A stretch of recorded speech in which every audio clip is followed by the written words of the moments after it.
Guys, welcome to my channel daily vlogs. ఈరోజు ఏంటి అంటే ఒక మంచి స్టోరీ చెప్తాను మీకు.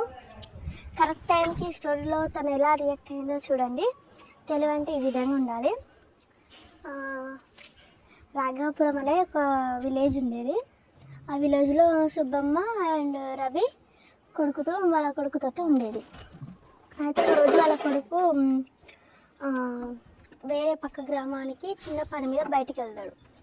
అయితే లేట్ అవ్వడంతో తను ఆ రోజు రాలేకపోతాడు. సో ఆ రోజు నైట్ తిను ఒకటే పడుకుంటుంది. అయితే రోజు వాళ్ళ గ్రామంలోకి దొంగలు వస్తుండే. అదేవిధంగా ఆ రోజు కూడా వచ్చారు. వీరింటికి వచ్చినారు. అయితే వీరింటికి వచ్చారు. తిను మేలుకాయి లేచి వాళ్ళతోటి ఏం తెలియనట్టు, అయ్యో బాబు రండి, మా బాబు ఇద్దరు వస్తారన్నారు నగలు తీసుకెళ్ళడానికి, వాళ్ళిద్దరు మీరేనా అంటే ఆ దొంగలు తెలివితోటి అవునండి మేమే అని ఆ దొంగలు చెప్తారు. సరే అండి, మీరు ముఖం కాజెట్లు కడుకొచ్చుకోండి, నేను భోజనం పెడతానని సుబ్బమ్మ అంటది. వాళ్ళు ముఖం కాజెట్లు కడుక్కోవడానికి వెళ్తారు.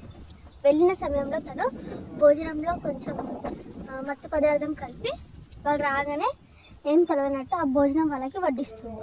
అది తిన్న వారిద్దరూ స్పృహ తప్పి పడిపోతారు. వాళ్ళు పడిపోయింది చూసి సుబ్బమ్మ బయటికి వెళ్ళి చుట్టుపక్కల వాళ్ళందరినీ, గ్రామస్తులందరినీ లేపి వాళ్ళ ఇంటి వద్దకు తీసుకొస్తుంది. ఈ విషయం ఆ ఊరి పెద్ద మనిషికి తెలుస్తుంది, రాజుగారికి. తెలిసి ఆ రాజుగారు సుబ్బమ్మని చాలా బాగా మెచ్చుకుంటారు. ఇన్ని రోజులు దొంగలు పడుతున్నారని ప్రజలంతా భయపడ్డారు, కానీ ఎవరు పట్టుకోలేకపోయారు. కానీ నువ్వు ఒక్కదాన్ని పట్టుకున్నావు, శభాష్ సుబ్బమ్మ అనేసి దాన్ని అందరూ